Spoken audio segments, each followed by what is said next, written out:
Es nuestra última clase.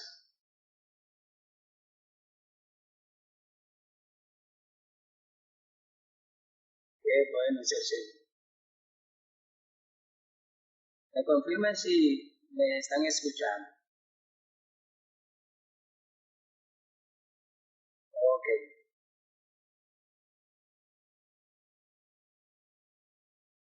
Vamos a darle 5 minutos para que entonces iniciemos. Que alguien me reportó de allá de San Pedro que están arreglando la luz. Ahora no entendí si era en el sector o en la casa de la hermana. La gloria del Señor.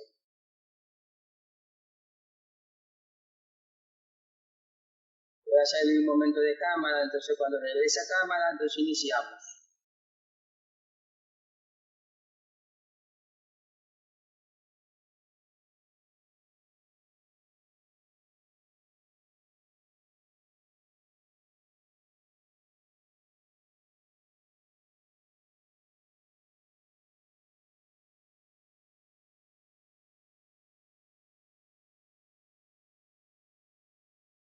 Gloria al Señor en esta hermosa noche.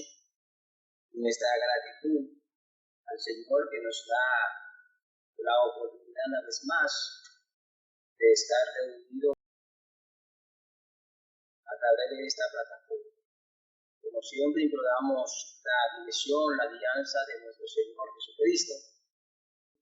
Supongo que es usuario de Zoom, creo que es nuestro hermano Héctor, confirma.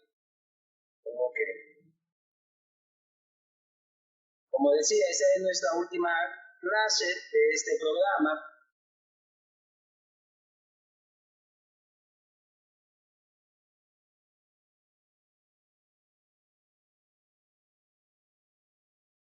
Y esperamos en el Señor que esta clase haya sido una bendición para cada uno de ustedes.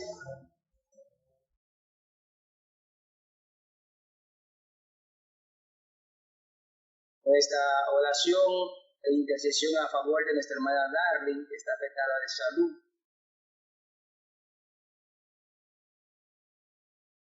Gloria al Señor. Vamos a dar inicio. Señor, como siempre, nuestra gratitud. Imploramos tu dirección, tu guianza, y que el Espíritu Santo se encargue de iluminarnos en el texto.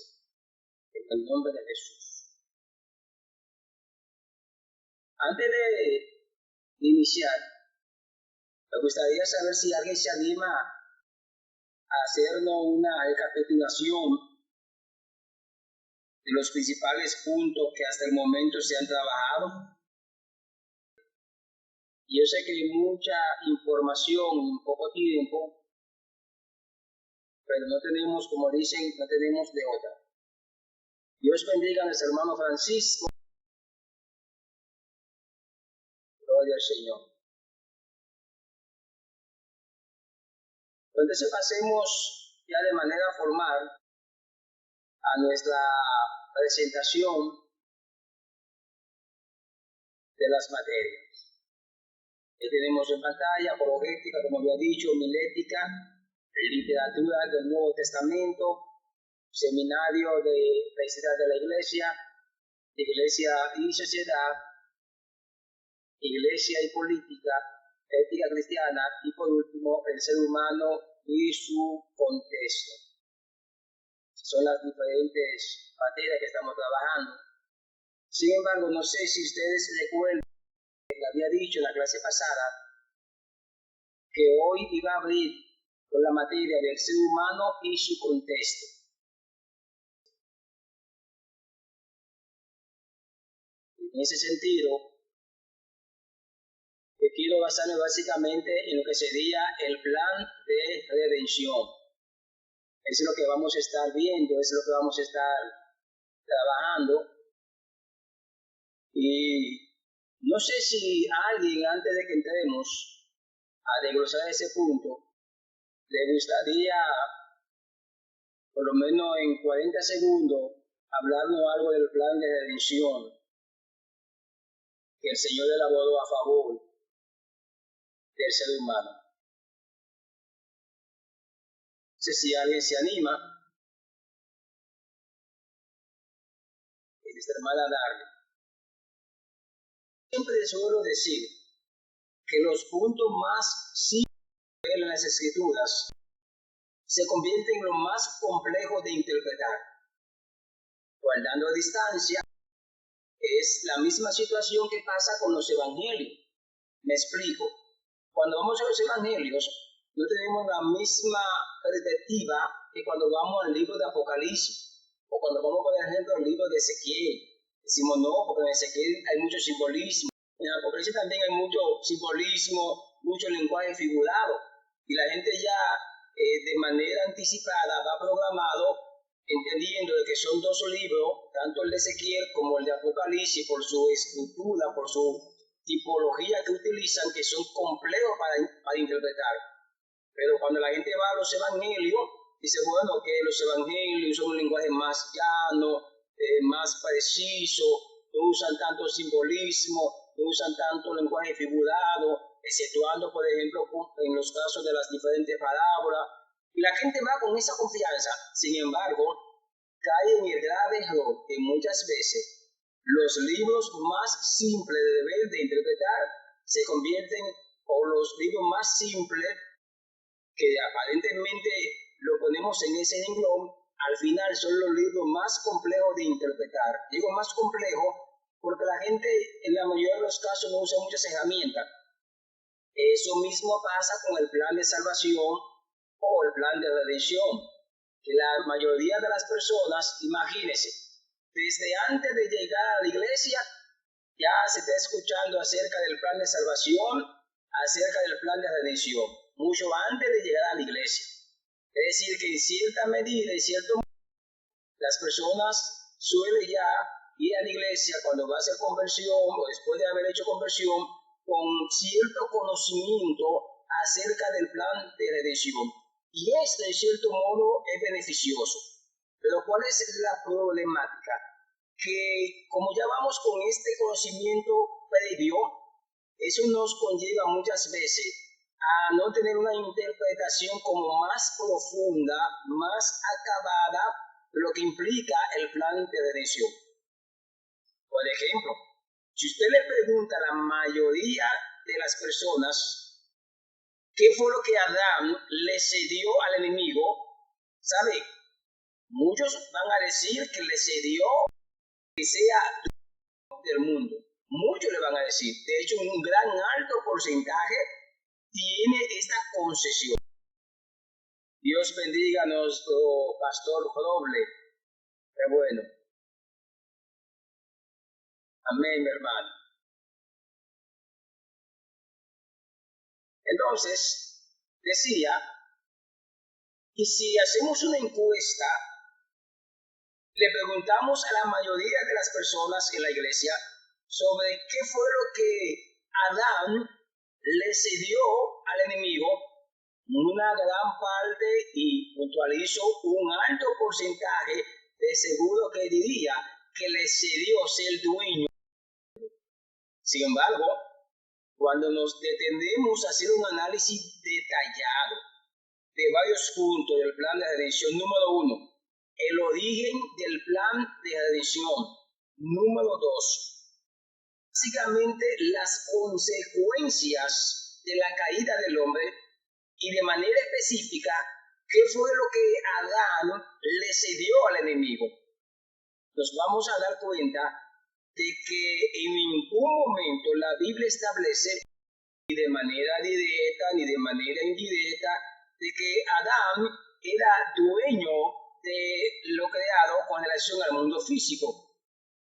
En consecuencia, si no era dueño de lo creado de todo el mundo físico, no pudo haberle cedido el título, por usar un lenguaje ya de propiedad, no pudo cederle el título de propiedad al enemigo, porque Adán nunca ha sido, nunca fue y nunca ha sido y no será el dueño del mundo, porque Dios sigue siendo el dueño del mundo. Eso para que notemos la importancia de profundizar en el plan de redención. Y esto me gusta me gusta bastante porque estamos obligados a hacer énfasis del primer punto que tiene que ver con planificación. Qué interesante esto, porque son muchas las personas que han asumido la postura como que nuestro Dios es un Dios desordenado, es un Dios que no se sienta a planificar. Lo digo porque cuando analizamos, por ejemplo, expresiones como lo que el Espíritu diga, esto se hará porque aquí manda Jehová, cuando en el fondo analizamos esta expresión, nos damos cuenta que nace de la idea que no hay que sentarse a planificar, que no hay que sentarse a evaluar, que no hay que sentarse a planear nada. Sin embargo, el primer punto a resaltar, hablando del ser humano en su contexto, con relación al plan de redención, básicamente tiene que ver con el hecho de que el primero que se sentó a planificar fue Dios. ¿Ustedes creen que Dios improvisó? Me explico. Bueno, Dios notó, vio que Adán pecó y entonces ahí fue donde tomó la decisión de hacer un plan de redención. De ninguna manera. Ya el Señor había provisto, había determinado el plan de redención desde antes de la creación de Adán. Y más lejos, desde antes de la eternidad. Bueno, voy un poco más allá de la eternidad. El Señor en la preexistencia fue donde elaboró el plan de redención. Déjeme explicar esto, porque yo sé que usé algunos términos que algunos dirían, pastor, pero no entiendo cómo es que usted acaba de decir, ¿no? Que el plan de redención, el Señor no lo elaboró ni en la eternidad, sino que lo elaboró antes de la eternidad. Bueno, básicamente deben explicarle que existen varios estados. Y por usar un término que podamos comprender y podamos asimilar, varios estados que definen lo que tiene que ver el tiempo en cierta manera de todo lo creado. Digo de todo lo creado porque no hay manera de aplicarle la definición de la palabra tiempo a Dios, porque Dios es increado. Entonces, explicando esto, permítame hablar de algunos elementos para que podamos entender el origen de la planificación del plan de redención. Vuelvo y puntualizo.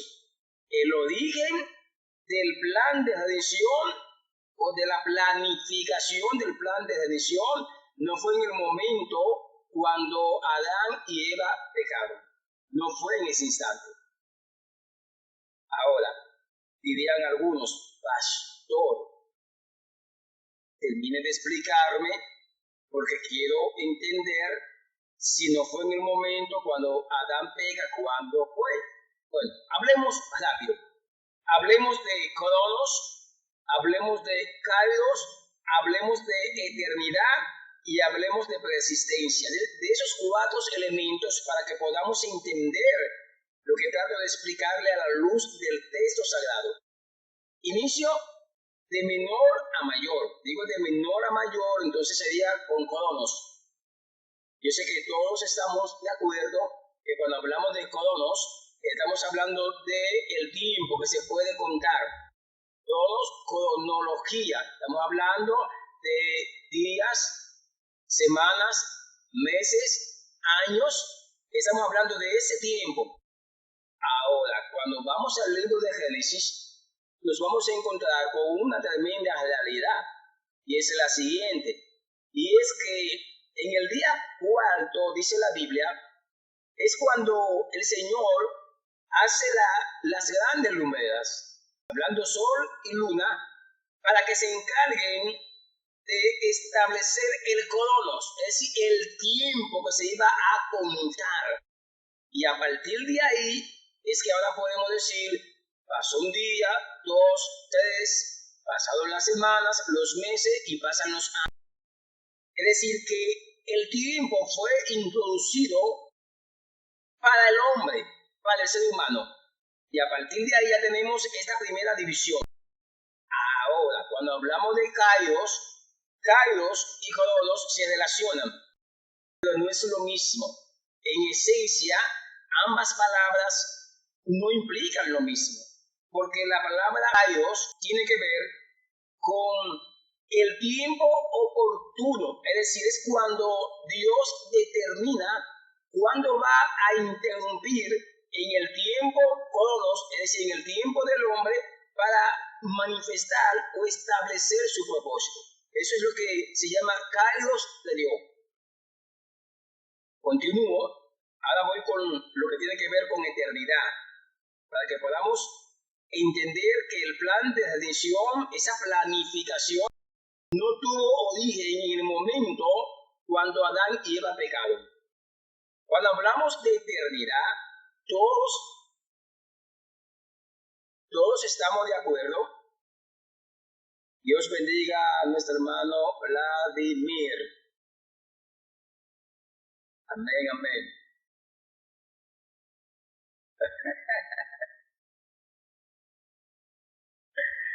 Gloria al Señor. Pues continuamos. Decía, y creo que todos estamos de acuerdo, que cuando hablamos de eternidad estamos hablando de ese estado que no tiene final. Pero hay un detalle interesante. Ese estado, aunque no se puede contabilizar el tiempo como el Cronos, ¿por qué no se puede contabilizar? Porque es un estado infinito en el sentido que no tiene final. No hay manera en ese aspecto de contabilizarlo. Pero no quiere decir que no tuvo un principio. Tuvo un principio, porque Dios es quien crea el estado de la eternidad. Y el estado de la eternidad pertenece a los seres celestiales, a diferencia del Cronos, que pertenece a los seres del mundo físico, incluyendo no solamente a los hombres, a los seres humanos, también incluyendo a los animales. Que la eternidad pertenece a los seres celestiales. Aquí me detengo. En el orden, escúcheme bien, ahora estoy hablando de creacionismo para que podamos entender el ser humano y su contexto. Porque retomo lo que decía, ese es parte del problema, que es tan simple ir a Génesis capítulo 3 y ver la caída de Adán, la caída de Eva, cómo la serpiente o cómo Satanás a través de la serpiente engaña a Eva y nos quedamos ahí. Y de ahí sacamos un panfleto, de ahí sacamos 500,000 páginas. Pero hay que detenerse a profundizar cómo Dios planificó y dónde lo planificó el plan de redención. Continúo. Hablando de creacionismo, como decía, damos el orden. Escuche lo que acabé de decir, el orden. Porque usted le pregunta a la gran mayoría de las personas, yo sé que algunos dirán, pastor, ¿por qué usted con tanta seguridad habla de estadística, habla de porcentaje? Porque es que la gran mayoría de las personas, usted le formula la siguiente pregunta indicando que le digan el orden de los elementos. ¿Y sabe qué hacen? Se van a Génesis. Y de ahí dice, bueno, Dios primero hace los cielos y la tierra.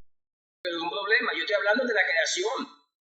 Pero con relación a los cielos, ¿qué es lo que dice? Dios creó los cielos, pero no hay un desglose de los elementos de los cielos en el orden que Dios fue creado. No hay. Y la mayoría, y yo me atrevo a poner un porcentaje, yo creo que prácticamente más de un 98% no te puede hablar del orden. Pero yo te puedo hablar de algunos elementos y precisos, lo que implica la lógica en la teología.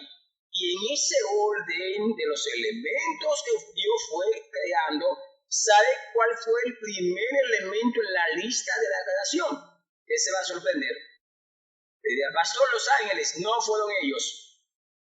Le dirá, pastor, no, el hombre, tampoco. Porque de hecho el hombre fue creado ya en el sexto día, y ustedes lo han leído en el libro de Génesis. Fíjese lo interesante. El primer elemento que Dios creó, ¿sabe cuál fue? El estado de la eternidad. Debe decir, pastor, ¿fueron los cielos? No fueron los cielos.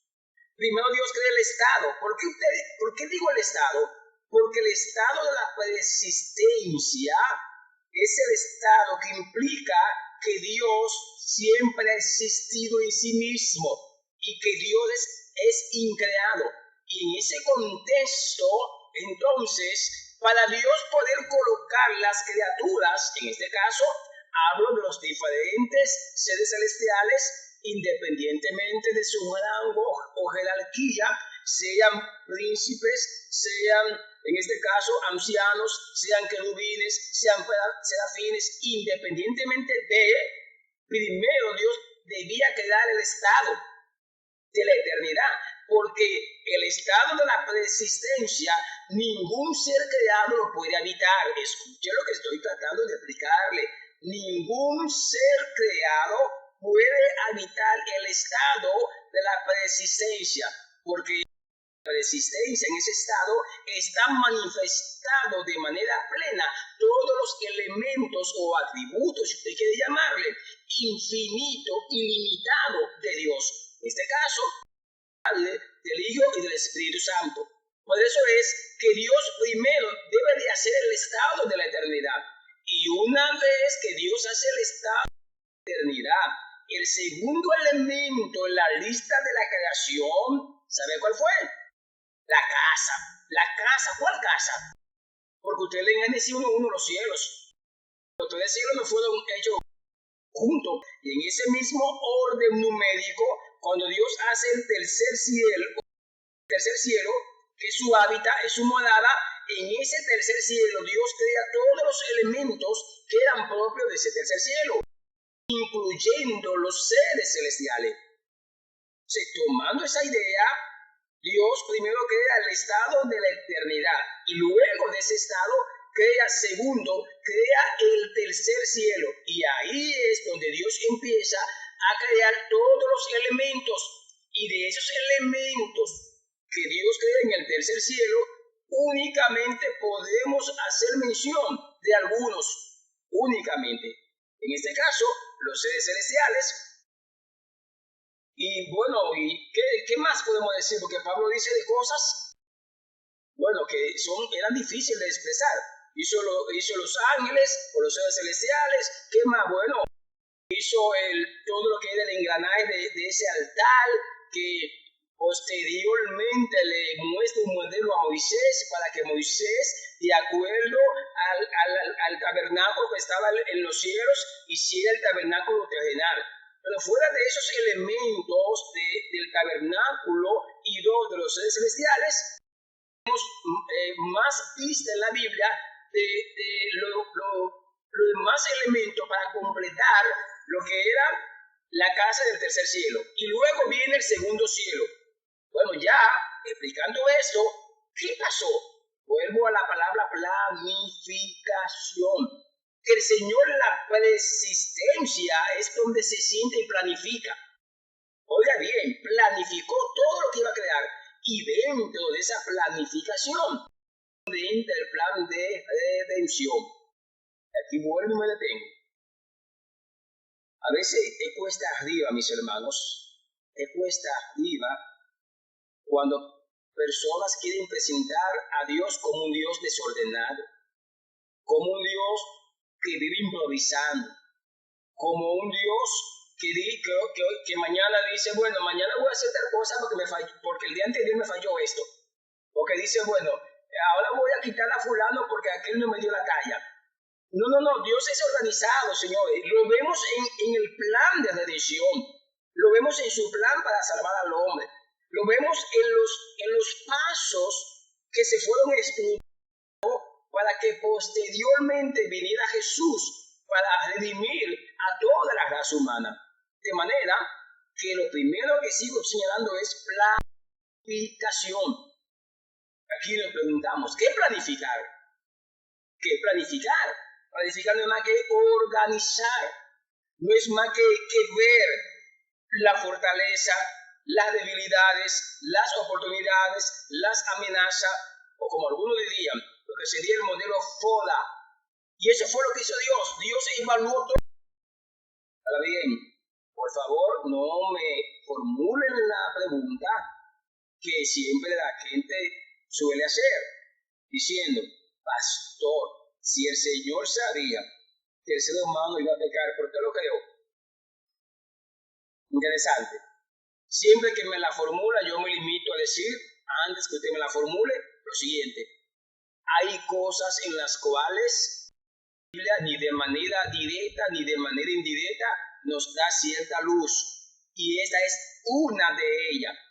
Y concluyo siempre esa respuesta diciendo, ahora, cuando usted se vea cara a cara con el Señor, tu fe, aproveche la oportunidad y le formula la pregunta a Él.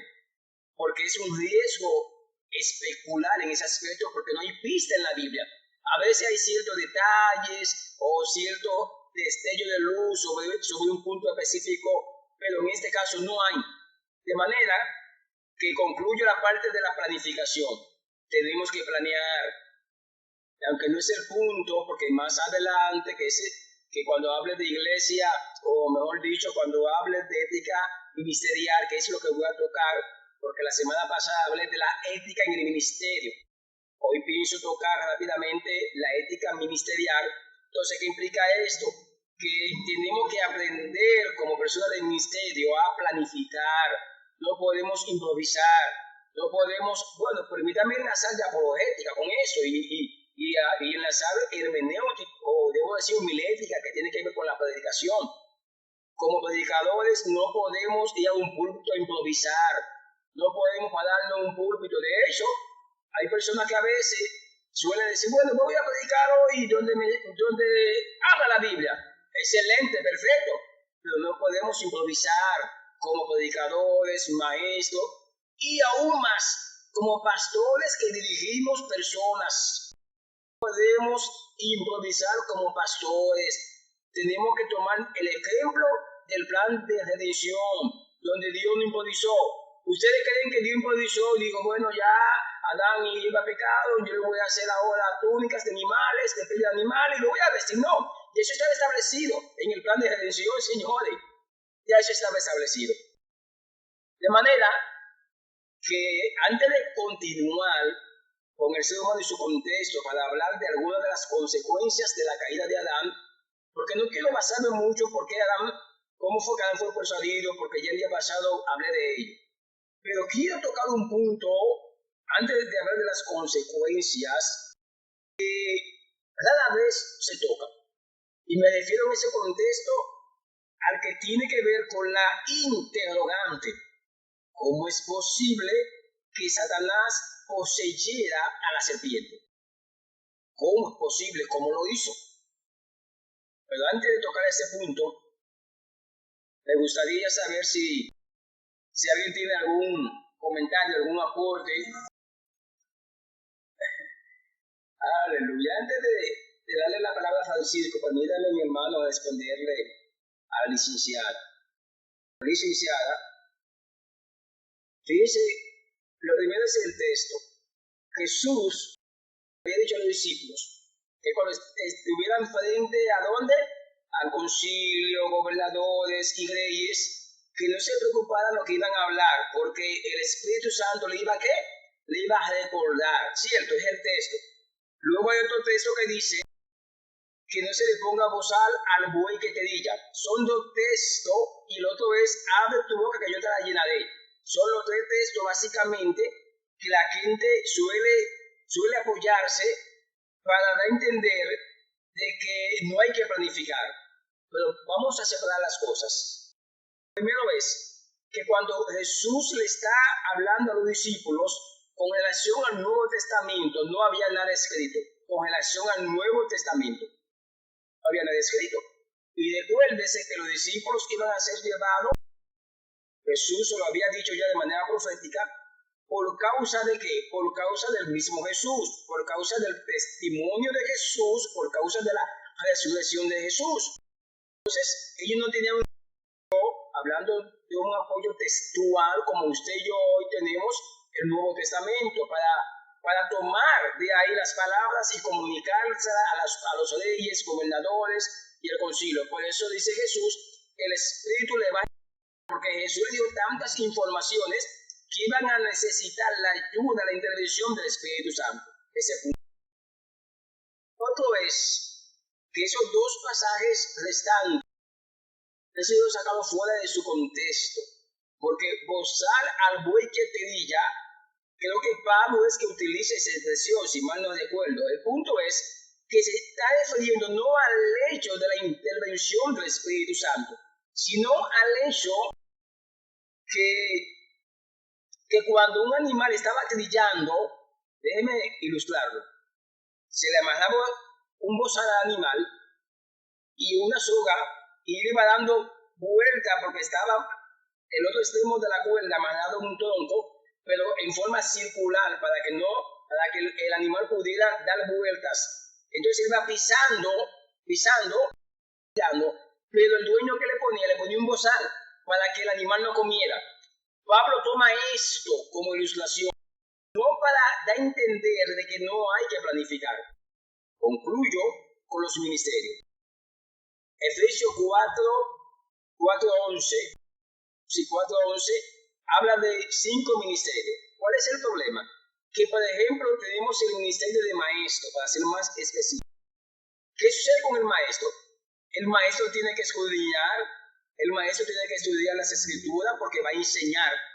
Ahora, dentro del ámbito del ministerio del maestro, tenemos al ministerio de evangelista, que también escudriña la palabra. Ahora, ¿qué es lo que sucede? Que una cosa es el logos y otra cosa es el género. Explico. Cuando se habla de logos, y digo logos porque va con la cima al final, que para nosotros es una S. Hablo de palabra escrita, de manera que nosotros tenemos que ir a la palabra, escudriñar la palabra, examinar la palabra. El ejemplo más grande lo tenemos en Pablo, que su nivel era tan profundo de educación que el Espíritu Santo lo usó de la manera que conocemos. La palabra jarema tiene que ver con la palabra revelada. ¿Qué implica esto? Esto implica cuando usted está ministrando que de repente el Espíritu Santo quiere traer una palabra de ciencia, palabra de sabiduría. Entonces, y esa palabra influye. Ahora, si se da el caso, Dina, usted prepara un bosquejo y de repente el Espíritu Santo te cambia el bosquejo en el escenario, ¿sabe qué sucedió? Que inicialmente cuando lo preparaste no fue bajo la dirección del Espíritu Santo, porque no es posible que el Espíritu Santo, que es organizado, que planifica las cosas que va a hacer, te dé un bosquejo en lo secreto, en tu habitación, y de repente cuando tú estés en público ministrando te lo cambie. No. Ahí se dio la situación que es muy probable entonces que cuando tú estabas ahí en secreto, orando, tú entendiste que era la forma de titular esa palabra y entonces la fuiste a dar de esa forma. Pero, tomo. Bueno, el ejemplo más grande de Tinder lo tenemos en la misma Biblia. Lucas, ¿cómo Lucas escribe el Evangelio y el libro de los Hechos? Él dice que investigó, recopiló. ¿Cómo Marcos escribe su Evangelio? ¿Escuchó a quién? Escuchó a Pedro mientras hablaba acerca de esa enseñanza de Jesús. De manera, Primera y Segunda de Crónicas, ¿cómo se escribieron? ¿Usted no sabía que Primera y Segunda de Crónicas, ¿sabe qué? Tuvieron que ir las personas que fueron usadas, algunos dicen que fue Nehemías, entre Nehemías y Esdras. ¿Sabe qué tuvieron que hacer? Tuvieron que ir a las crónicas de los reyes, tanto de Judá como de Israel, para investigar. ¿Y qué pasó con ellos? Que mientras investigaban, como pasó con Lucas, el Espíritu Santo le indicó cuáles eran las informaciones que iban a tomar en consideración para plasmarlo en lo que hoy, lo que hoy conocemos como Primera y Segunda de Crónica, y conocemos como el Evangelio de Lucas o el libro de los Hechos. Mi hermano Francisco, estaba pensando mientras hablaba mi hermano Francisco en un pasaje de Lucas, donde Jesús hace referencia y dice: ¿quién de vosotros cuando va a edificar una casa no se siente su presupuesto? No vaya a ser que cuando inicie no pueda terminarla y sea la burla de los demás. En el mismo pasaje de Lucas, Jesús hace referencia a un rey que va a marchar contra otro rey y dice que cuando se da cuenta que no puede vencerlo, le manda un embajador y pidiendo condiciones de paz. Eso es planificación, señores. Ahora, una cosa es que para entonces entrar cómo fue que Satanás usó a la serpiente. Una cosa es que en un momento dado el Espíritu Santo te indique y te diga que no prepare bosquejo, o algún tipo de enseñanza que quiere dar. Y te dice, no prepare bosquejo, tranquilo, yo quiero que tú vayas a la iglesia, te pare en el púlpito y haga esto y esto y esto. Y eso ha pasado. Me explico, que un predicador de repente Dios le diga, no vaya con bosquejo, no prepare el mensaje, tú cuando llegue al altar, tú vas a preguntarle a los hermanos que te den un texto, que le pongan un tema y ministra. Gloria a Dios. Eso ha pasado. De hecho, a mí me ha pasado. Permítame rápido, mi hermana Binda y a los demás, comentarle que yo tuve una experiencia en una iglesia. Había ministrado varias veces en esa iglesia. De repente, la última predica que tuve, que me habían invitado, el Señor me dijo que no preparara ningún bosquejo, que simplemente llegara a la iglesia, le preguntara a los hermanos que me dieran un versículo, que le pusieran un tema y que ministrara así. Y así lo hice. Pero el detalle es que el Espíritu Santo me usó, no tenía un bosquejo, porque eso Él me lo indicó. Ahora, una cosa es que yo vaya como un modismo, que yo diga, Dios bendiga a mi hermana Lady, qué bueno, está con nosotros. Una cosa es que yo vaya como un modismo, diga, bueno, yo voy para que la gente vea que yo soy un tipo de persona, que manejo el texto, que manejo la Biblia, que soy un máster en Biblia, y voy a pararme ahí sin bosquejo, y gloria a Dios. No. Son cosas muy diferentes, porque hay que someterse al orden del Espíritu Santo. De hecho, Pablo ministraba. ¿Cómo Pablo ministraba? Se basó mucho en las escrituras del Antiguo Testamento, señores, pero se basó mucho porque la manejaba, la conocía. Así que, antes de entrar, ¿cómo fue que el enemigo usó a la serpiente? Para ya cerrar el punto, quiero tocar las consecuencias de la caída de Adán. Para salir del ser humano de su contexto, quiero darle la oportunidad a nuestra hermana Lady.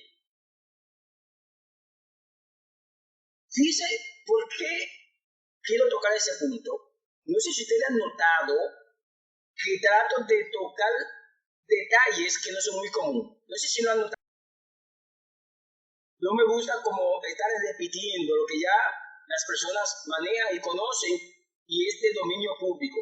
Me gusta como concentrarme en ciertos elementos que no son tan comunes que la gente lo escuche, no son tan comunes que se enseñen, como este que voy a mencionar ahora.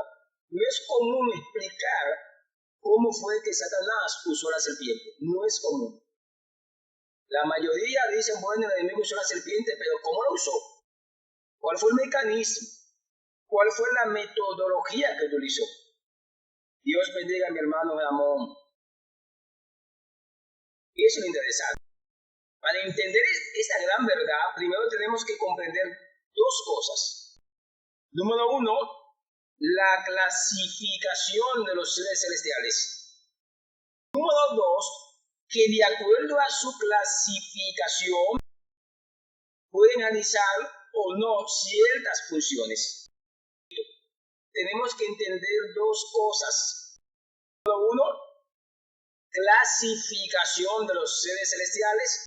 Y número dos, que de acuerdo a su clasificación hay cosas que pueden y que no pueden hacer. Iniciemos con la clasificación. Les voy a dar una pincelada de angeología. Angeología, hablando a nivel de las ramas que componen la teología, es la ciencia que se encarga de estudiar a los seres celestiales. De manera que en ese sentido tenemos que dividirlo en dos grupos. No estoy hablando de jerarquía, por eso dije clasificación, para que no me confundan los términos. Jerarquía es una cosa, estoy hablando de clasificarlo, y de acuerdo a la Biblia están clasificados en dos grupos. Número uno, seres celestiales con cuerpo celeste. De hecho, Pablo dice, habla de la gloria de los cuerpos celestiales y de los cuerpos terrenales. Número 2, hay seres celestiales que no tienen cuerpo celeste, que son espíritus solamente. Y te lo he dicho, dentro de la clasificación hay un grupo de seres que tienen cuerpo celeste, pero hay otro grupo que no tiene cuerpo celeste, que solamente son espíritus.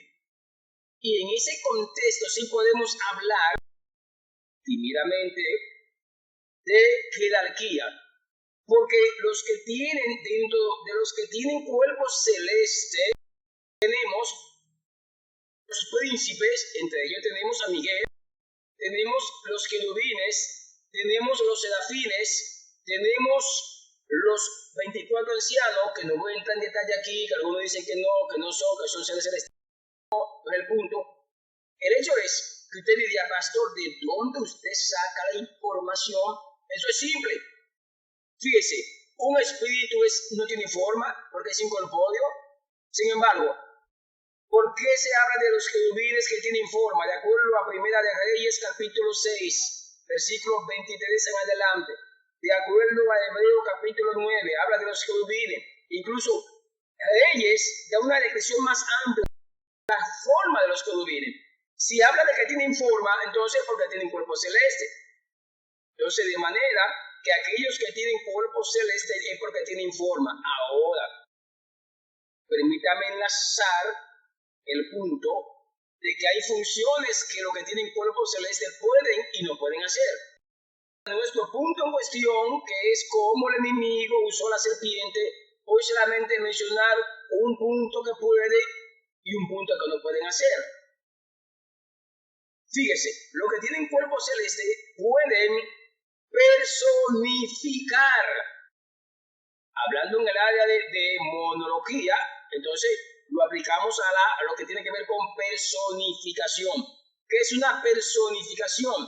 Es cuando un ser caído con cuerpo celeste puede aparentar o tomar la forma o suplantar en cuanto a la forma a un ser humano. Y básicamente lo hacen generalmente con los seres humanos fallecidos.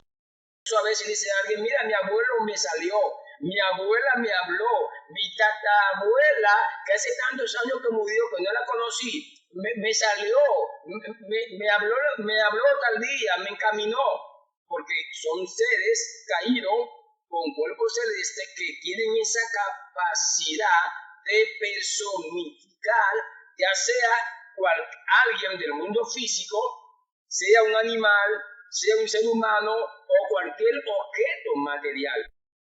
Quiero especificar. No es que se convierten en un objeto o no es que convierten su cuerpo en materia, su cuerpo celeste. No me refiero a eso. Es que se presentan como si fueran esa persona, pero en esencia no lo son. Por eso estoy hablando de personificación. Por eso es el punto, porque no estoy hablando de escatología, pero porque la bestia va a hacer unas imágenes, o va a hacer una imagen, y la imagen va a hablar. ¿No he leído en Apocalipsis que le va a soplar aliento de vida a una imagen que va a ser una estatua? ¿Que la estatua va a hablar? Bueno, ahí está ligado a esa personificación. Pero cuando hablamos de los ángeles, en este caso de los seres que no se revelaron, tienen cuerpo celeste, no aplicamos el término personificación, aplicamos el término de una angelofanía, que es cuando ellos se aparecen en el mundo físico como si fueran seres humanos. Entonces, tienen esa facultad los que tienen cuerpo celeste. Obviamente, los que no tienen cuerpo celeste, que además son espíritus, pueden personificar a nadie, no pueden hacerlo. Es un espíritu. Ahora, básicamente, ¿cuál es una de las funciones que los que tienen cuerpo celeste no pueden hacer? Simple. No pueden, escuche lo que estoy explicando, escúcheme bien. No pueden entrar a un cuerpo físico de un ser humano o de un animal, ¿no? Bueno, déjeme usar el término más apropiado. No pueden poseer a nadie, no lo pueden hacer, porque tienen un cuerpo celeste, tienen esa limitante. Por eso usted va a notar, en todo el Nuevo Testamento, nunca se expulsó a quién, a Satanás. Nunca se expulsó un principado, porque los principados entran en el renglón de lo que tienen cuerpo celeste. Siempre se expulsó a espíritu inmundo, a demonio. Lo han leído en el Nuevo Testamento. Jesús nunca expulsó a Satanás. Siempre usted va a notar que expulsó a qué? Espíritu inmundo y demonio. Antes de que alguien le suba la pregunta y diga, pastor, pero Jesús le dijo a Pedro que se apartara a Satanás. Cuando Pedro le dijo, mira, no conviene, maestro, que tú mueras y demás. Y te dirá, pastor, ¿qué pasó ahí? Bueno, es que la mentalidad judía, cuando alguien se oponía, se le llamaba Satanás en el contexto de que Satanás significa adversario, el que adversa, el que se opone. Y en ese contexto es que Jesús está aplicando terminología a Pedro, no porque Pedro estuviera poseído por Satanás. Bueno, déjeme dar un elemento interesante. Usted dirá, pastor, usted mencionó Satanás. Bueno, recuerden que de acuerdo a Ezequiel 28, de acuerdo a Isaías 14, Satanás, lo que hoy enfrentamos como Satanás, antes era un querubín. Y el querubín o los querubines tienen cuerpo celeste. En consecuencia, Satanás, él de manera personal no posee a nadie. Él lo hace a través de quién? A través de esos seres que se rebelaron contra Dios, que no tienen cuerpo celeste, que solamente son espíritus. Porque ellos, lo que son espíritus, sí pueden poseer, pueden entrar a los cuerpos físicos, tanto de los seres humanos como de los animales. Por eso que, retomo, en todo el Nuevo Testamento, usted nunca va a encontrar a Pablo o a Pedro que expulsaron a Satanás, siempre espíritu. Entendiendo esto, volvamos al ser humano y su contexto, con relación a la serpiente. ¿Cómo fue entonces el caso de la serpiente? Si usted acaba de decir, pastor, que el enemigo no puede poseer un cuerpo físico y la serpiente tiene un cuerpo físico, ¿cómo la utilizó? Hubo una doble combinación. Diría, pastor, como una doble combinación. Antes de mencionar esa doble combinación, yo quiero explicarle rápido algo. ¿Cuántos de ustedes reprenden a Satanás cuando están expulsando una entidad de un cuerpo? O cuando están orando, dice el Señor reprenda al enemigo y demás. Pero usted no se ha puesto a pensar que simultáneamente, mientras usted lo está reprendiendo en San Pedro de Macorís, o nuestra hermana Darling, por ejemplo, que está en lejana tierra, en Estados Unidos, se está reprendiendo simultáneamente en el mundo entero. ¿Por qué? Es que Él no es omnipresente, pero se está reprendiendo porque cada entidad que está poseyendo a alguien o que le está haciendo la guerra a la iglesia está representando a Satanás. Entonces, por eso reprendemos al enemigo, no porque sea él de manera personal. Volvamos a la serpiente después de haber explicado ese punto. Decía que ahí se con dos elementos en la serpiente. Número uno, el elemento de posesión, y número dos, el elemento de influencia. Déjenme explicarlo. ¿Cómo la serpiente habló? ¿Cómo lo hizo? Porque técnicamente, para que se pueda hablar, debe tener el elemento del alma. La serpiente no tiene el alma, en el caso como la tenía Adán, Eva y usted y yo. ¿Cómo pudo procesar? Pudo convertir el sonido en palabras y darle forma. Y darle la forma para que Eva entendiera el lenguaje. Simple, a través de la influencia. Ustedes saben que hay personas que son sordos, pero no son mudos. Pero no pueden hablar porque al no escuchar el sonido de la palabra no se lo pueden dar. Pero hay un detalle. Hay personas que pueden escuchar, no son sordas, pero son mudas, porque no pueden dar el sonido a las palabras. Déjenme explicarles rápido. En cierta manera, hay una combinación, el sonido sale, y cuando el sonido va saliendo, entonces con la combinación del movimiento de la lengua, aunque hay letras guturales que salen desde acá, desde esta parte de la garganta, pero aún así interviene el movimiento de la lengua para darle el sonido. ¿Qué fue lo que hizo el enemigo? Tomó, oigan bien, el sonido que salía de la serpiente. Recuerden que cada animal tiene un sonido que lo identifica. Algunos le llaman el habla animal. Tomó ese sonido y le dio forma. Escuchen lo que estoy diciendo. Le dio forma para que al salir el sonido de la serpiente, específicamente expresara lo que el enemigo quería comunicarle a Eva. Y de esa forma, sin poseer, no puede poseer a nadie porque tiene un cuerpo celeste, fue que interactuó a través de la serpiente con Eva. Pero ¿cuál fue el segundo elemento que combinó? Bueno, recuerden que lo que son espíritus, no tienen cuerpo celeste, pueden poseer un cuerpo físico, y decía tanto de una persona como de un animal. ¿Qué pasó ahí? ¿Cuál fue el otro elemento combinado? Que una entidad poseyó a la serpiente, para que combinado con el sonido emitido y con la directriz, es decir, las palabras que el enemigo quería transmitirle a Eva, se combinó con el sonido que emite la serpiente, para que sonara como que era la serpiente que estaba hablando directamente con Eva. Y de esa forma el enemigo persuade a Eva. Y al persuadir a Eva, todos sabemos la historia. Eva come, luego le da a Adán. Ahora yo quiero básicamente tocar, tres consecuencias de la caída, porque hablamos bastante del ser humano y su contexto. Tres consecuencias quiero tocar. Número 1, Adán nunca le cedió a Satanás el título de propiedad del mundo. De hecho, el Salmo 24 dice que de Jehová es la tierra y su plenitud, el mundo y los que en él habitan.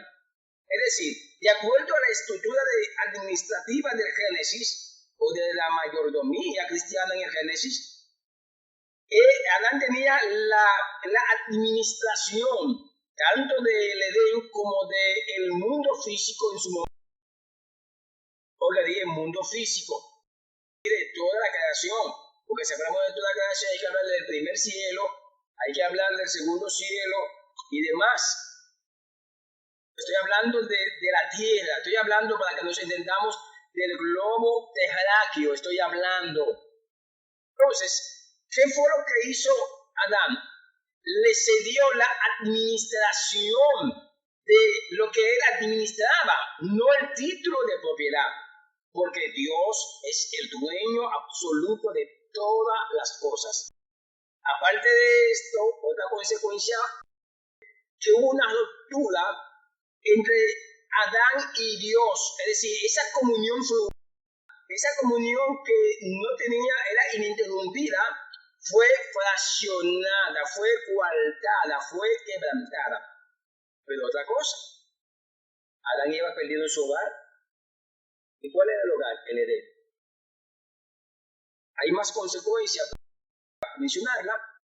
En ese mismo sentido, todos sabemos que Dios entonces pone en marcha, viste a Adán y a Eva con túnicas hechas de pieles de animales, que se entiende que simboliza la redención. Todos sabemos entonces que llama a Abraham, de Abraham entonces las 12 tribus, de las 12 tribus la tribu de Judá, y de ahí elabora el plan para que según la carne viniera su hijo amado y muriera por toda la humanidad. Es decir, esto es ser humano y su contexto. Antes de pasar a la próxima materia, si alguien tiene alguna duda o algún comentario, lo puede hacer.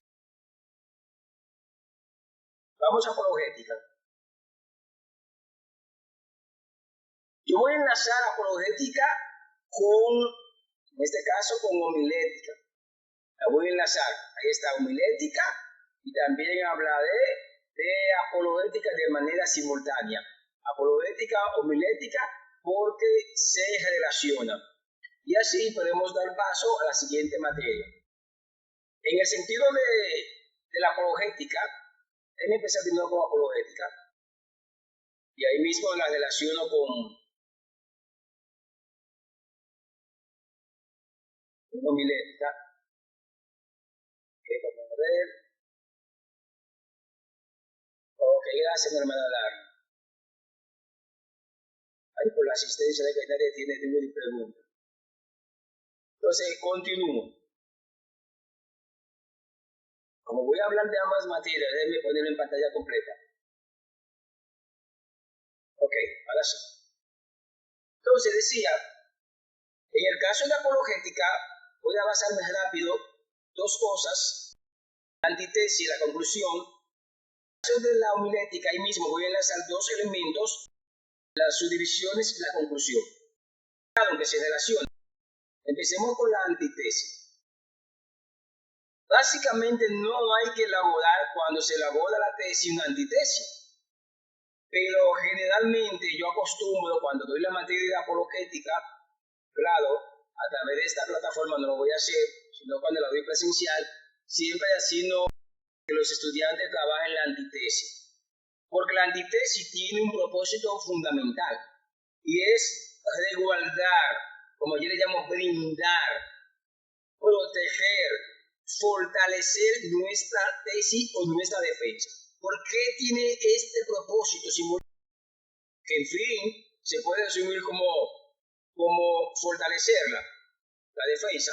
Porque la antítesis se enfoca en varios elementos. Número uno, en las dudas que surgen cuando se está preparando la defensa. ¿Ustedes saben cuáles son las dudas? Por ejemplo, yo hablé del ser humano y su contexto, hablé de cuándo se originó el plan de redención, hablé de cómo el enemigo usó la serpiente, hablé qué fue lo que le cedió a Adán.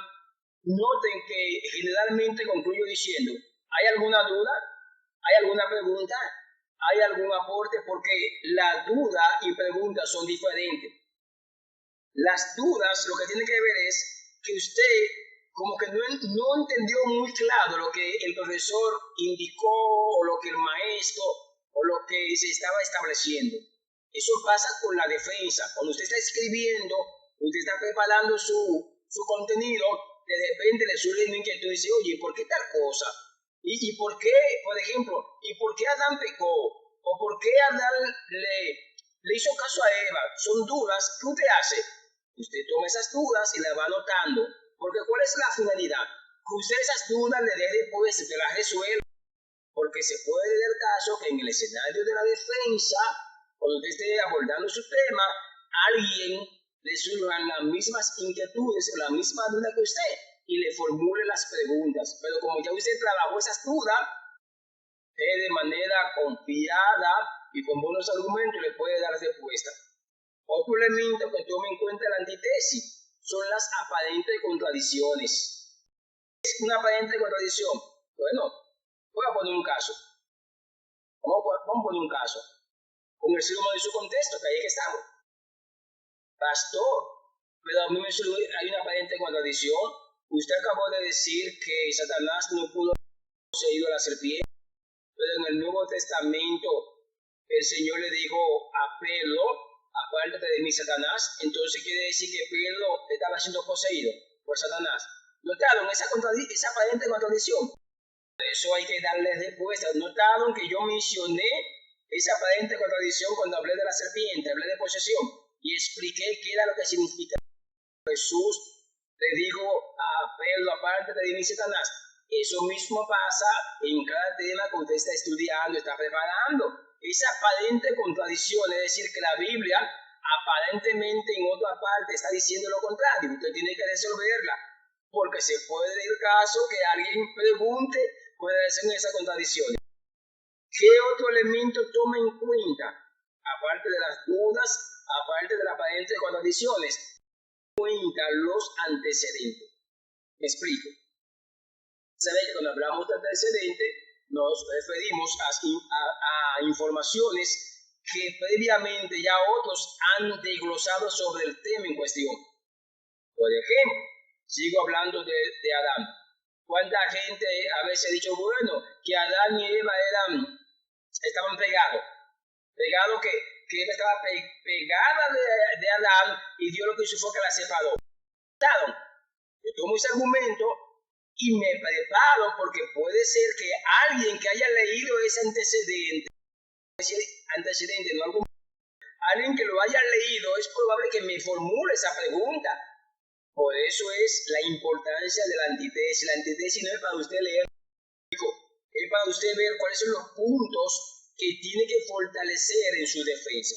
En ese mismo orden, entonces, sí, la conclusión es para presentarla. Pero la conclusión, ¿sabe qué se hace? La conclusión es en base a los puntos que se están defendiendo. Y se asume que en la conclusión usted debería plantear las recomendaciones del lugar y las recomendaciones se derivan en virtud de los puntos que usted ha trabajado. Voy a poner un ejemplo solamente de conclusión. Imagínense, no tengo el tiempo para hablar de todos los puntos de Adán. Por ejemplo, yo acabo de explicar que Adán transfirió la administración del mundo físico. Voy a concluir. Y fíjese cómo lo voy a hacer. Porque la conclusión no es que usted va a repetir el contenido. Simplemente usted toma el punto o los puntos principales y menciona cada punto y en virtud a cada punto empieza a hacer las recomendaciones. Tomo el punto de Adán. Mis hermanos, después de haberle explicado de que Adán no transfirió el título de propiedad del mundo porque Adán nunca fue dueño del mundo, lo que hizo fue que le transfirió el título de administrador. Quiero recomendarle oiga donde viene mi conclusión, ya mencioné el punto. Quiero recomendarle a los predicadores, a los maestros, a los teólogos, cuando a la hora de hablar de este punto en concreto, tienen que tomar en cuenta de cuidarse de establecer que Adán le cedió a Satanás el título de propiedad, porque nunca fue el dueño. ¿Ve cómo dice la recomendación a los predicadores? Que cambien esa postura. Eso es lo que se hace con la conclusión. Más nada. No es que usted va a volver como algunos hoy en la sala de la predicación, como dicen algunos predicadores, que cuando uno ve que va a concluir, empiezan a predicar de nuevo un segundo mensaje. No, eso no es la conclusión. Y en ese mismo orden de la predicación, algunos concluyen con un poema, otros con una canción, otros con una anécdota o con un testimonio, y gloria a Dios. Pero son conclusiones débiles, porque se supone que la finalidad de la conclusión es darle como el último empujón al oyente para que alcance las verdades espirituales que usted le está explicando.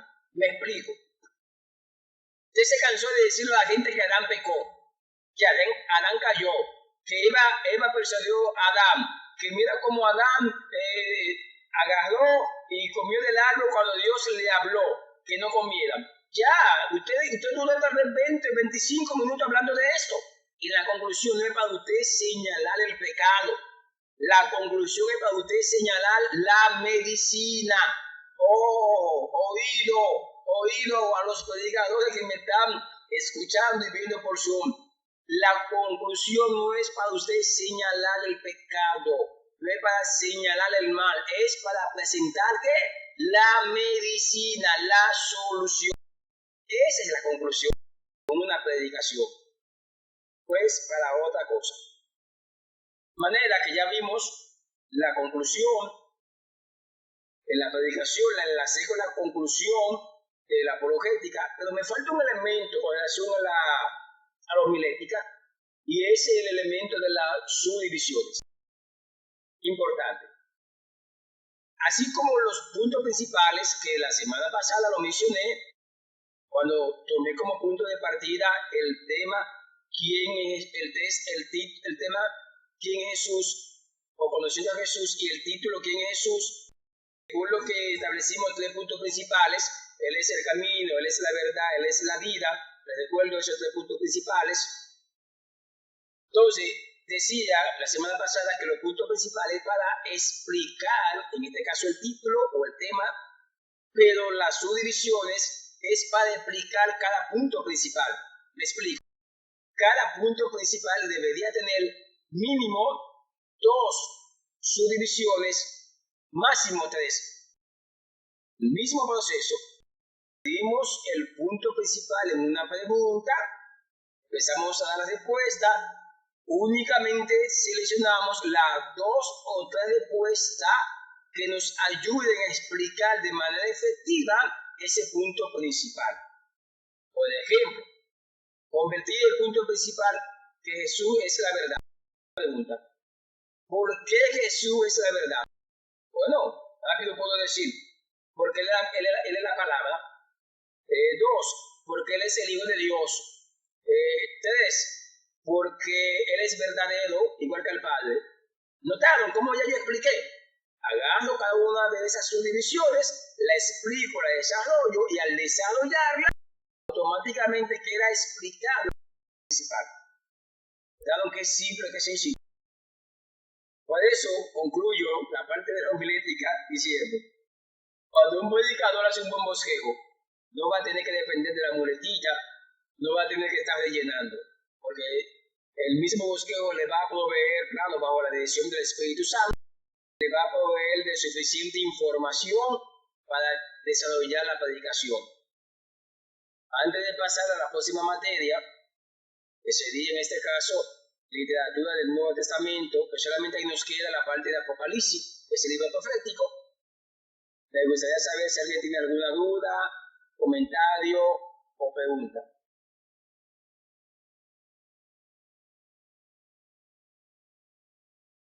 Claro que mi hermana Dina nos dijo, pastor,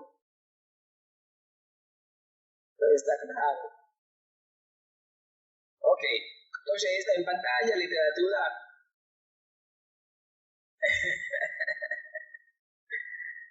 Aleluya. Literatura del Nuevo Testamento. Aleluya. Qué bien, mi hermana Lady. Yo sé que usted, de aquellas personas, al igual que los demás que están en la plataforma, que siempre están absorbiendo, siempre están asimilados. Cuando usted estaba haciendo el comentario, recordé una pregunta que me habían formulado en la clase presencial del mismo. ¿Alguien quiere tomar la palabra? Ok. Entonces, decía que me formularon una pregunta en la clase presencial de los lunes con relación a eso de la expulsión de Satanás. Y era con relación a atar y mandarlo al abismo. Y quiero dedicar por lo menos que sea 40 segundos para ya cerrar y entrar a Apocalipsis, porque Apocalipsis no voy a detenerme mucho en ese libro. Punto es que había explicado cuando me la formularon que primero nosotros no tenemos la facultad de mandar a Satanás al abismo, no la tenemos, ni de mandar a ningún demonio. De hecho, en Apocalipsis se establece cuándo será que Satanás y sus seguidores, hablando de los espíritus, tanto los que tienen cuerpo celeste como los que además son espíritus que le siguen, serán enviados al abismo. La Biblia establece cuando venga Cristo a establecer su reino milenial. Dale, permítame terminar la idea y luego le doy la palabra. Entonces decía, la Biblia dice en Apocalipsis, venga Cristo a establecer su reino milenial, y que Satanás y sus demonios serán atados por 1000 años. También incluyo aquellos que tienen cuerpo celeste que se rebelaron contra Dios. Serán atados por 1000 años y luego serán desatados. Luego dice que Satanás será desatado por breve tiempo, luego será atado y echado al lago de fuego. Por eso es que el caso de los de Gadara, ustedes lo saben, donde los demonios le ruegan al maestro que le permita entrar al hato de cerdo, y el maestro se lo permite por el simple hecho de que no había llegado la hora de que ellos sean mandados al abismo. Por eso ellos dicen que le dicen al maestro, ¿por qué ha venido a atormentarnos antes de tiempo? Sin embargo, usted va a notar que el maestro nunca envió las pocas veces que expulsó, y las veces que se registran en el Nuevo Testamento, debo decir, nunca te vas a encontrar que fueron enviados al abismo. Siempre era que salieran de los cuerpos físicos. En ese orden, ya concluyendo el comentario, cuando hablamos de atar es simplemente neutralizar. Neutralizar es declarar que no puedan desarrollar el propósito por el cual están en ese lugar. Todos conocemos y manejamos que Apocalipsis habla de cosas, que habían pasado, cosas que estaban pasando y cosas que iban a pasar después. De hecho, gran parte del libro de Apocalipsis es un contenido escatológico. Digo gran parte porque hay cosas que ya han pasado. Por eso estoy diciendo gran parte.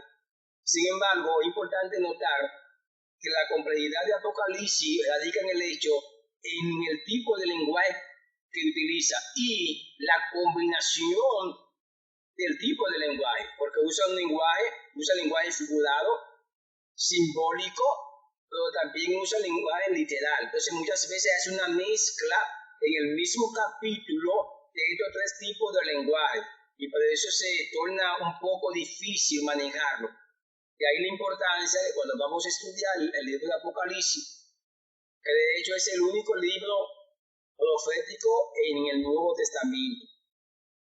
Debo aclarar, el hecho de que sea el único libro profético no quiere decir que no encontremos profecías en los evangelios, en el libro de los Hechos, en las cartas paulinas, en las cartas universales. No es a esto que se refiere, sino su contenido, su propósito, en sentido general, es un propósito profético, un propósito escatológico. De ahí la importancia que cuando usted lo vaya a estudiar, lo vaya a interpretar, claro, aparte de la dirección del Espíritu Santo, necesitamos manejar el lenguaje de los símbolos, necesitamos manejar el lenguaje figurado, que de hecho se maneja bastante en la hermenéutica. Hay una sesión hermenéutica, para aquellos que tienen la idea de lo que es hermenéutica, les recuerdo, la hermenéutica es la ciencia o el arte para interpretar correctamente la Biblia o el texto sagrado. De manera que hay una sesión que tiene mucho que ver con los símbolos, el lenguaje figurado. Por ejemplo, cuando usted va a Apocalipsis habla de cuerno. Y te dice, bueno, ¿por qué hablan de cuerno? Bueno, porque el cuerno indica poder, autoridad, dominio, reinado, pero habla de bestia. Y cuando habla de bestia, ¿por qué habla de bestia? Porque la bestia, para esa época que representaba también poder, dominio, reinado, que se estaba imponiendo ese rey. Se debe estudiar Apocalipsis junto al libro de Daniel, que Daniel y Apocalipsis se complementan en ese sentido. Por eso retomo, cuando usted vaya a estudiar Apocalipsis, debe manejar el concepto de los símbolos, el lenguaje figurado, para que no tenga inconveniente a la hora de interpretar. Por ejemplo, la Biblia habla de una bestia que sube del abismo, habla de otra bestia que se para sobre el mar en Apocalipsis. Entonces, cuando habla de bestia, pendiente, está hablando muchas veces, cuando habla de bestia, está hablando de quién, del mismo Satanás en Apocalipsis. Otras veces cuando habla de bestia está hablando del anticristo. Otras veces cuando habla de bestia está hablando del falso profeta. ¿Notado? Por eso la importancia de entender la estructura de ese lenguaje de Apocalipsis. Todos sabemos que el autor de Apocalipsis fue Juan, en este caso Juan el apóstol, y que se escribió ya en su postrimería, y algunos, o el consenso general es que lo recibe en la isla, fue desterrado. En ese mismo orden, la historia de la iglesia, nos voy a dar alguna pincelada de la iglesia medieval, alguna pincelada de la iglesia de la Reforma. ¿Qué más pudiera decir? Bueno, alguna pincelada también de la iglesia moderna y de la iglesia postmoderna. Simplemente pincelada. Eso es lo que voy a dar. Porque este tipo de contenido con relación a la historia de la iglesia es un contenido histórico. Es importante conocer la historia de cómo la iglesia creció, cómo se desarrolló, cómo se expandió, pero retomo la idea, donde no es que un conocimiento que simplemente los libros dicen lo mismo, cada cual de su punto de vista.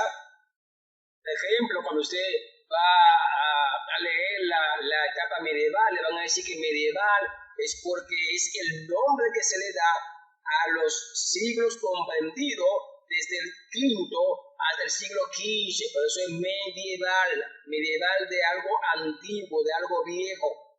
Por eso es que esa etapa medieval lo comprende desde el año 500 hasta el siglo XV. De manera que esa etapa tuvo plagada de muchas cosas interesantes, que no quiero detenerme mucho en ella. Por ejemplo, plagada del papado y el poder civil, hablando rápidamente. Aparte de eso también, ahí es donde podemos notar ya por el siglo VI, básicamente hablando del año 570, hablando del maometismo, hablando de Mahoma, hablando del Corán, hablando de las cruzadas. Quiero detenerme en las cruzadas. De hecho, hay 7 principales cruzadas que se iniciaron.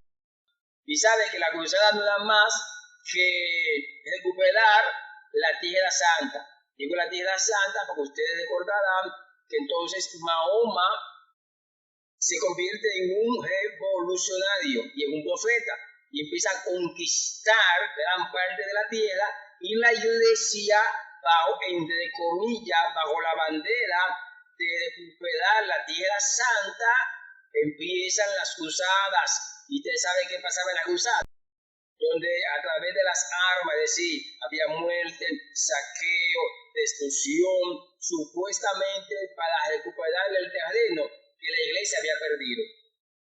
No sé si a usted le parece que extrapolemos esto y lo apliquemos en el contexto de que muchas veces pareciera que estamos viviendo cruzadas en muchos círculos evangélicos.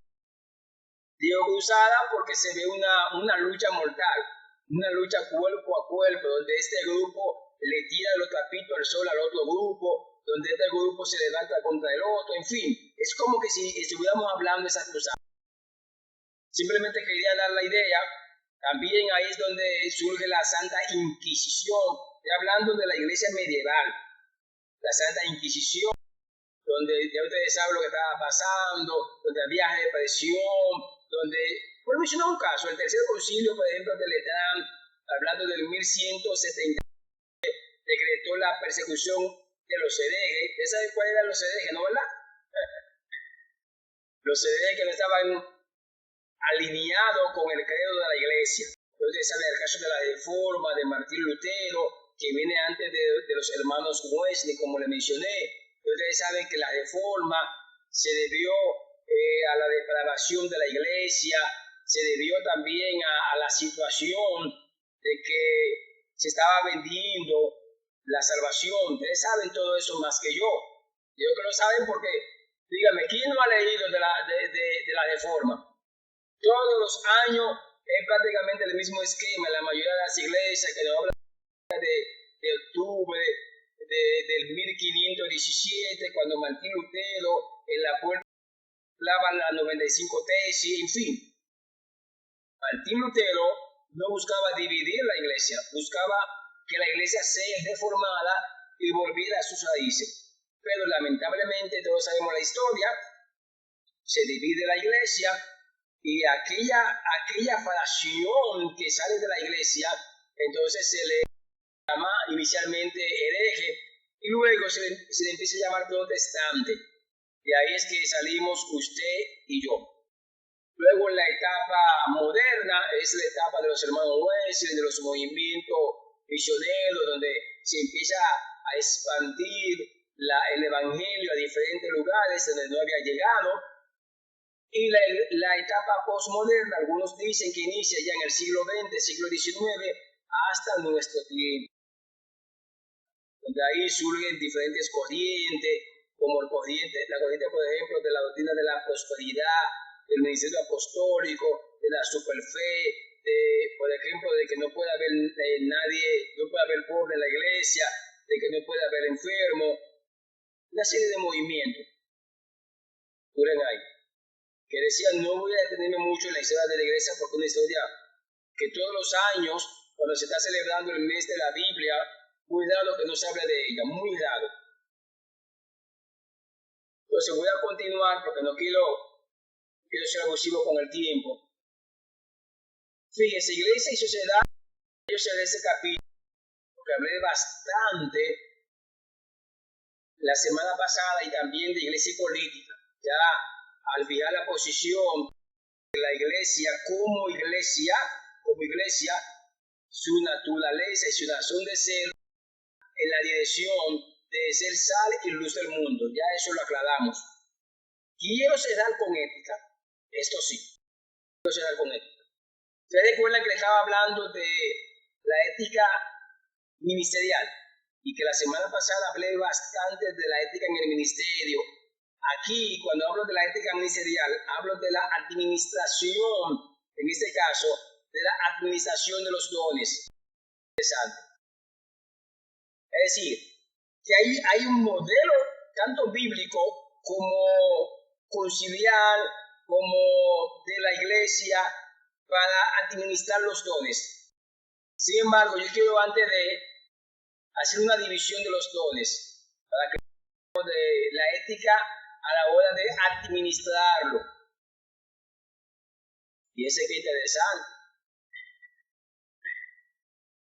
Número 1, tenemos dones generales. 2, tenemos los dones espirituales. Y 3, los dones ministeriales. Realmente los dones más mencionados son los espirituales y los ministeriales. Pero rara vez las personas se enfocan en los dones generales y su importancia.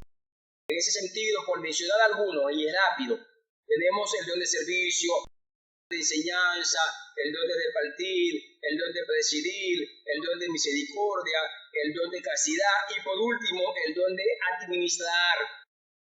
Interesante. Retomo de los dones generales. Don de servicio. Este don, como su nombre indica, tiene que ver con servir. De hecho, de ahí es que viene el diaconado. Viene de la palabra diaconía, que es la misma palabra para servicio.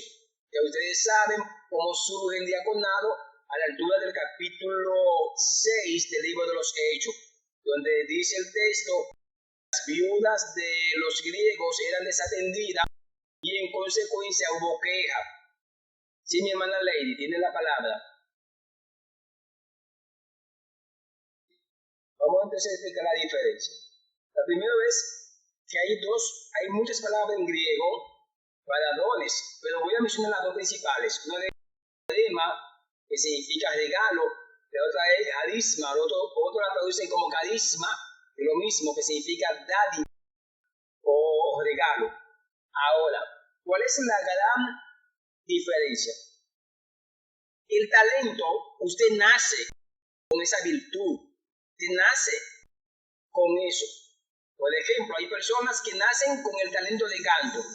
Para esa persona no es un don, aunque lo esté usando por la gloria de Dios, porque nació con esa virtud, nació con esa cualidad, o si usted quiere llamarle, nació con esa destreza, nació con esa habilidad.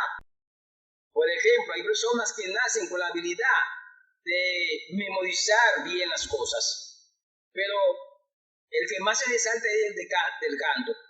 Hay familias por generación que tienen ese talento y se va transfiriendo de una generación a otra generación.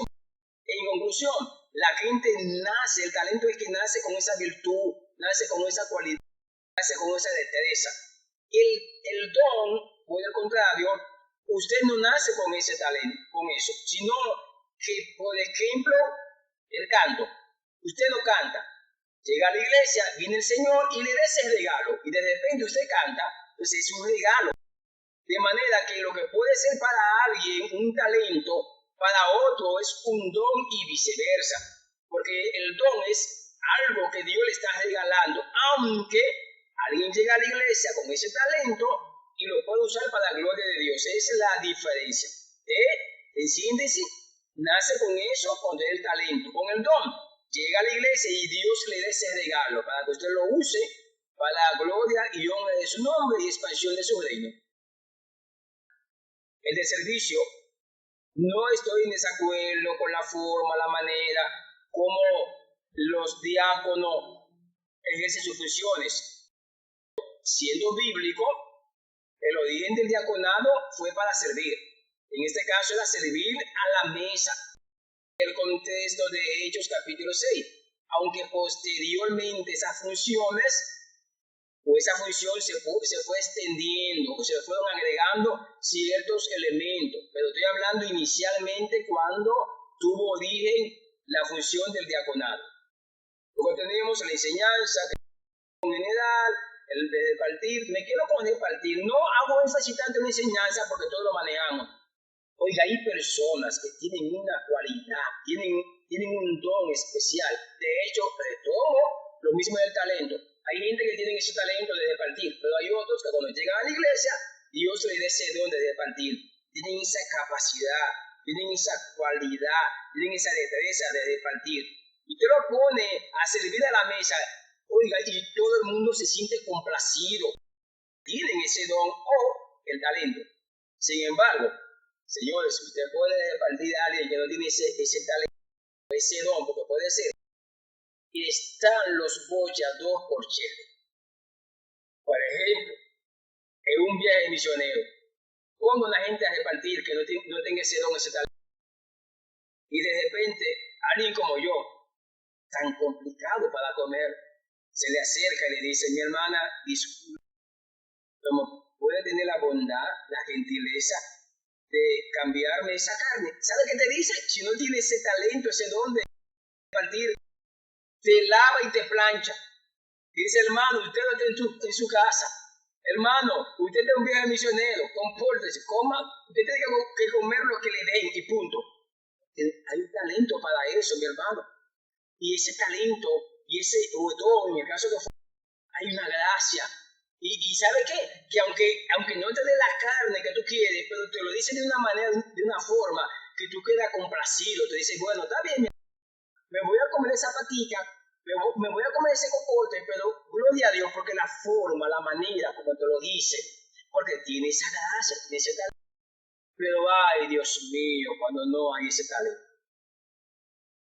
Y quiero, por último, en los talentos generales, porque ya estoy concluyendo, el que preside, usted sabe que dirige, está siempre delante. Quiero tocar el de misericordia. Dios mío. Misericordia no es más que tener piedad, que tener compasión, que ponerse en el lugar ajeno. Yo creo que ese don, claro, todos los dones tienen su importancia, pero yo creo que ese don hay que practicar con más frecuencia, porque misericordia es no darle a la gente lo que la gente se merece. Dios mío, imagínese usted que alguien es llevado al cuerpo oficial, le cantan cadena perpetua, y peor, hasta lo sientan en el último banco.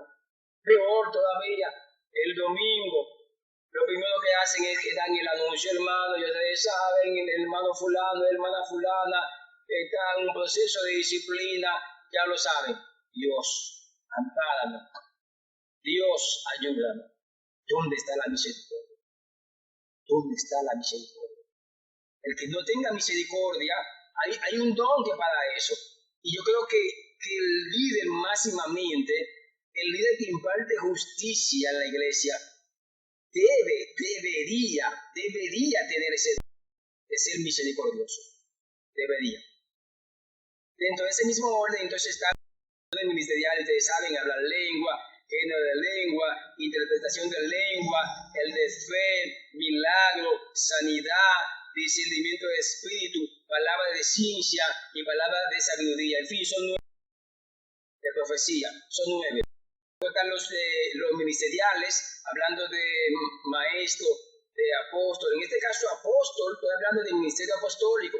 Recuerden que la semana pasada hice el señalamiento que una cosa es apóstol de Jesucristo, otra cosa es ministerio apostólico. Y le había dicho que uno de nuestros comentarios establecemos ampliamente la diferencia.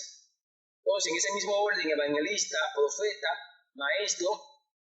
Ahora, ¿cuál es la ética? Señor, hay un código para usar los talentos, podemos decir, usar los dones, sean generales, sean espirituales, sean ministeriales. Y dentro de ese código, yo quiero nada más enfocarme en un elemento, porque no tengo tiempo para tocar lo demás, en un solo elemento dentro de ese código ético. ¿Sabe cuál es? El que tiene que ver con la mayordomía. Y en ese sentido estoy diciendo, quiero establecer que Dios es el, déjeme decirlo en un lenguaje laboral, Dios es el empleador y nosotros somos los empleados. ¿Pero sabe qué?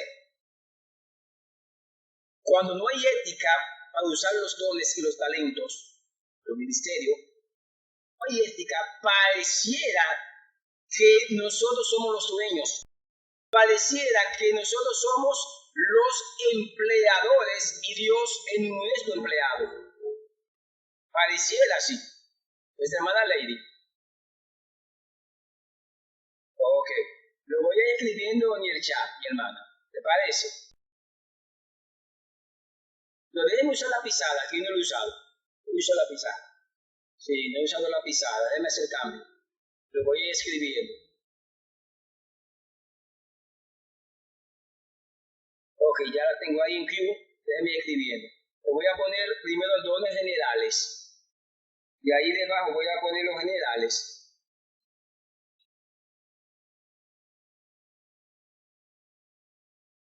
Ahí tenemos los puntos, los generales. Tenemos, vamos a poner servicio. El primero, servicio. Ese mismo orden tenemos presidir. Luego tenemos, el último que mencioné fue administrar. Tenemos enseñar. Luego tenemos misericordia. Bueno, no importa cómo lo ponga ahí, pero estoy diciendo así de memoria. Misericordia.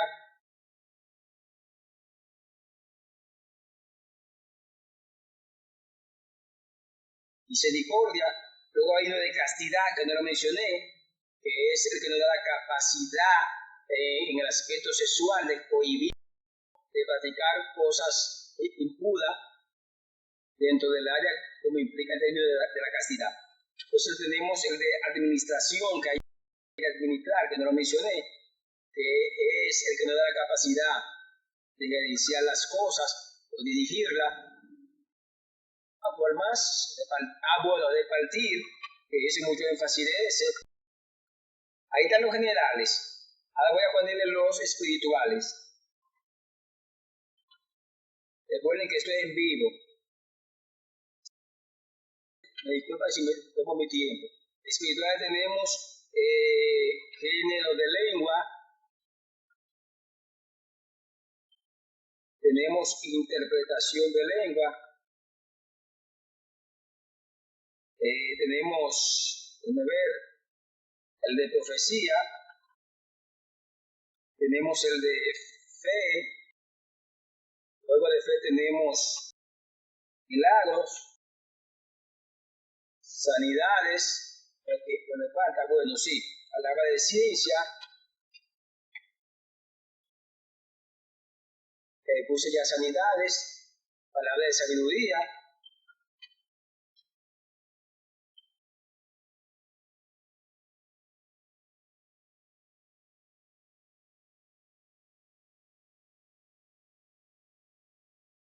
Entonces tenemos 1, 2, 3, 4, 5, 6, 7, 8, por ahí tenemos los 9. Ahora voy con los ministeriales. Tenemos el de pastor, lo tenemos ministerio, voy a poner, dice apóstol, voy a poner ministerio apostólico para atravesar la diferencia.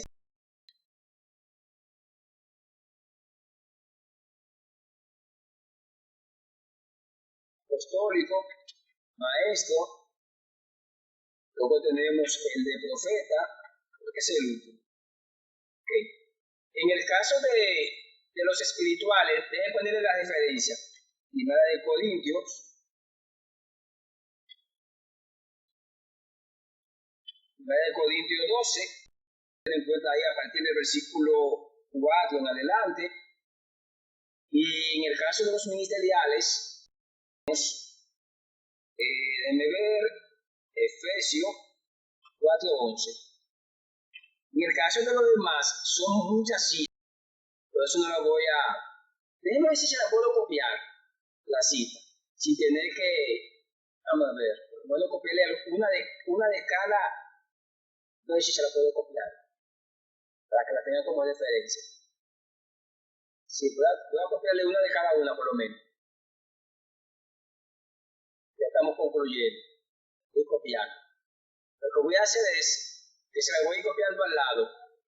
Ahí. Ok, déjenme hacer cambio. Ahora sí, porque no me dijeron que se estaba bien en pantalla. Ahora sí se está bien en pantalla. Ok, ahí está. Me voy a faltar de la enseñanza. Ahí está con cita, lo estoy poniendo con su cita. Ok. Le doy respuesta digna y ahí cerramos. Le doy respuesta digna. Digna, lo que pasa es que la liberación no es un don, es una acción. Reitero. La liberación, aunque sea manejado como don, no es un don, es una acción. Repito, la liberación durante años se ha manejado como un don. Es una acción que va dentro de la función de lo que es la autoridad del nombre de Jesús.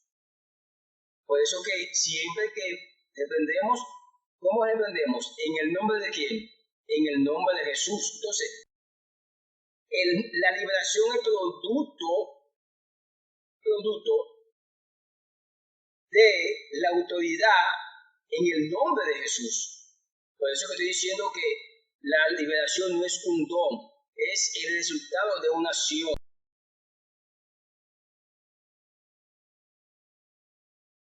Pues sí, para que tengamos eso pendiente. Y por eso a veces decimos, yo tengo el don de liberación, no es el don de liberación, no, es la autoridad de Jesús, del nombre de Jesús que se está manifestando a través. No es el don de liberación. De hecho, en toda la Biblia, usted no encuentra que diga la palabra don de liberación, usted encuentra la acción. Encuentra a Pablo expulsando demonios, como en el caso de la muchacha que tenía el espíritu de adivinación. Encuentra a los discípulos que Jesús lo envió en su nombre que expulsaran demonios. Pero usted no encuentra la expresión don con relación a liberación. La liberación es una acción de la autoridad del nombre de Jesús. Entonces, cuando usted expulsa un demonio, lo que está sucediendo es que se está manifestando la autoridad en usted del nombre de Jesús. ¿Alguien más? Porque voy a cerrar ya en 2 minutos. Bueno, no hay un patrón bíblico para que uno pueda decir que se puede o no se debe. No hay un patrón bíblico. Ahora bien, un creyente lee la Biblia de manera devocional. Escúcheme bien, cuando la va a leer de manera devocional, generalmente se usa ese patrón. Es decir, sabe la Biblia, me salió ahí, la estoy leyendo. Ahora, eso es de manera devocional, pero se está usando como una forma de consultar a Dios. Reitero, de manera devocional se ha acostumbrado que la gente hable la Biblia, me salió el Salmo 10, lo leí, pero eso se está usando como una práctica de consultar a Dios. ¿Sabe una cosa? Y si me sale la Biblia para que Dios me hable que Judas se ahorcó, ¿qué hacemos? La cerramos y la volvemos a abrir. ¿Notado? Es decir, que cuando yo hablo la Biblia y me sale donde yo entiendo que no es lo que quiero que Dios me diga, vuelvo y cierro y hablo. Por eso no es correcto abrir la Biblia como una manera de consultar a Dios. Donde me salga Dios me está hablando, no es lo correcto. Ahora, generalmente en una lectura devocional, uno, como no es una lectura comprensiva, uno abre la Biblia para leer donde me salga, pero no está consultando a Dios, pero se está haciendo una práctica. Mucha gente lo hace así. No debo cerrar sin antes, en cuanto preguntar, ¿qué le pareció la clase?